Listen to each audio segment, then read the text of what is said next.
Hello, Van of Valor friends. We're here with a very, very special individual, retired Chief Master Sergeant from the United States Air Force, Purple Heart recipient.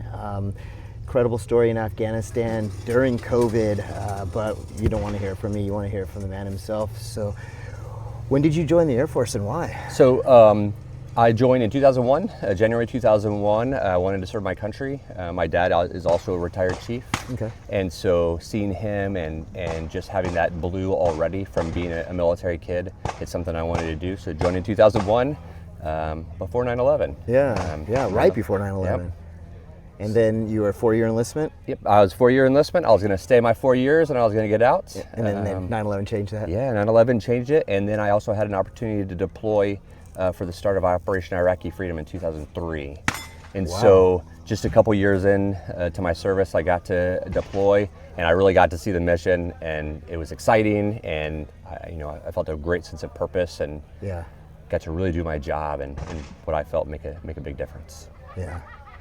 Well, at an event like this with Purple Heart recipients, you could almost assure that every single one of them has seen a medic or a corpsman, and then eventually nurses and doctors and technicians have operated on them. Some of them very extensively, others not as much. But the tying theme is they were all wounded, me included and you included, on a battlefield, and it took a medical professional to sustain our life. And you being in that field, when an explosion, if I recall right, you could talk us through it, but it was 2 VBIEDs simultaneously that blew up outside the hospital. Now, rather than treating the soldiers coming in, now you're one of them. You're knocked out. You're coming to, trying to triage. Can you walk us through a little bit on how that day went? Yeah, that day was it was a pretty spicy day, and a life-changing day. So, yep, one of the Afghan organizations decided that they were going to bring a suicide bomb to the base at Bagram, and it was December 11th at 5:58 in the morning, and it detonated. I ended up getting a TBI, traumatic brain injury. I took the blast to my right side of my head, trying to work, and also that followed by a ground attack. So there was insurgents that were coming to the base as well. Okay. And so pretty spicy day outside. So you're trying to deal with patients and you're being attacked. Well, I was trying to deal with what was in my building because I wasn't even in the hospital at the time. Okay. So protecting the building that I was in, Yeah. right? It was in a dormitory with about 100 people. Okay. So protecting the dormitory while there was a significant firefight going on, not too far away. So ensuring that everybody in that building is protected. That's what I took on that role initially. Eventually, we were able to evacuate that building as the insurgents were cordoned off, and then making our way back to the hospital. Other places, but eventually making our way back to the hospital with the expectation that there was going to be a lot of casualties there at Bagram Airfield. And was there? Thankfully, there was not a lot of trauma injuries like we expected, thankfully, based on where they hit, the time they hit, and where everybody was. Yeah. There were quite a few traumatic brain injuries, a lot of injuries of that sort. It was definitely a very trying time for a lot of people. It was a very scary time. Yeah. But one thing I will, being here at Warrior Weekend to remember, it's super exciting. I've met a whole lot of Marines here, and on that day, the Marines really just absolutely rocked it. They were there super, super fast. The Army was there with their helicopters. First on scene, though, was, I will have to say, after the Marines, was the F-16s flying over as a great show of force and the sound of freedom. So that part was absolutely incredible. Yeah, if you're an insurgent and you don't have an F-16 overhead, and we do, you probably want to think again before you come out and play. that roar got a lot of attention. Yeah. So, Yeah. But throughout that day, we made it through the day. They were able to handle the insurgent side of it, and I was blessed to make it through the day. There was a lot of folks there, and at the time, initially especially, we didn't know that we were going to make it through the day. Yeah, to that point, you were medevac to Germany. Yep, I was sent to Germany. It was a couple of days later. There was a decent handful of us that were sent on a C-17 to Landstuhl.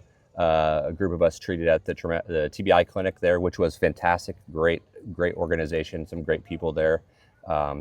and most people that were there went back or were sent back to the States. Yeah. One thing that was important to me was getting back to my unit, getting back to Bagram. Yeah. And thankfully, the medical professionals were open to that and worked with me for around 12 days Yeah. before I was able to return back to Bagram. Why Got was back it in, so important to you to come back? Was it because you don't want your subordinates to have to do something that you're not willing to do, or? That's a fantastic question. So I felt very driven there, very mission driven, and I had already seen, and we had already made some significant progress since October of 2019 when we got there.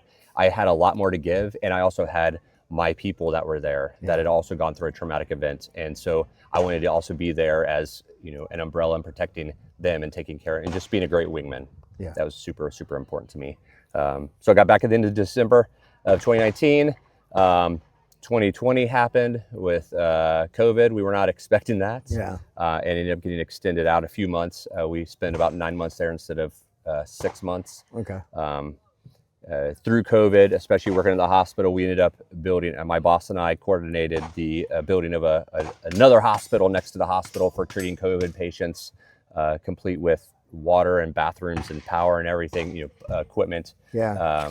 Again, something I'm really proud of, where I was able to go back to Afghanistan, even though I didn't know that at the time at the end of 2019. But anyways, got to come back home in at the end of June of 2020. On the day of the attack, it was definitely a realignment of some priorities in life, appreciation for living life. Yeah. And so coming back, I had all these plans. Hey, I'm going to do these things with the kids, with the family. We're going to do all this. I was not expecting the world to have changed with everything being closed. And so while it was awesome to rekindle and stuff like that, there was a lot that we weren't able to do. Yeah. But we made the best of it. Yeah. But the realignment of priorities on that day, December 11th, 2019, really changed my life in that time. How so? And Define it more. Expand that a little bit. What were your priorities prior, and how have they changed? So I really spent a lot of time at work. I spent a lot of time, nights, weekends. I focused a lot at work. And I'm an airman through and through. I'm a retired chief now. And I'm proud of what I was able to accomplish and what my airmen were able to accomplish with guidance and leadership. But I realized that I was missing one big important piece, and that was the family piece. I still was, you know, doing family things, but I really needed to refocus on that. So